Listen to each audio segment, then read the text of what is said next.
seekers, naghahanap ka ba ng pwedeng mautangan online gamit lamang ang isang valid government ID?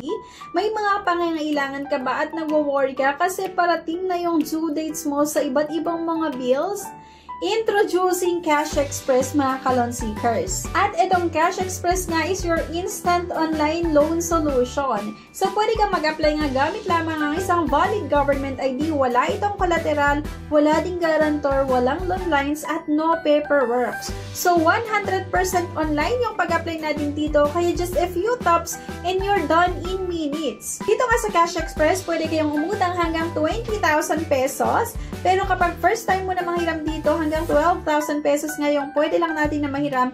Pero kapag repeat borrowers, pwede ka kang umutang hanggang 20,000 pesos. Pwede nilang ipadala yung loan proceed, send straight nga to your GCash, Maya, or bank account. So trust flexible repayment terms up to 180 days or 6 months. Safe, legit, and NPC registered nga itong Cash Express, kaya your data is protected. Kaya nga mga kalon seeker, whether it's for bills, groceries, or business, Cash Express is here to help.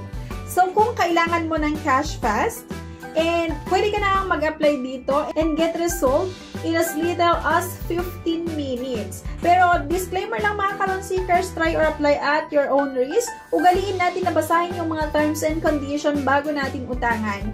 At maaari kasi na okay yung naging experience ko dito, pero may mga iba na hindi maganda ang kanilang experience. Kasi sa akin naman, kapag inuutangan ko, ay nagbabayad din talaga ako on or before yung due date. So yan lang. Anyway, thank you for watching. And sa mga naghahanap ka ng legit, mabilis na mautangan, ay pwede nyo subukan itong Cash Express. Thank you guys and see you sa aking next video. Bye!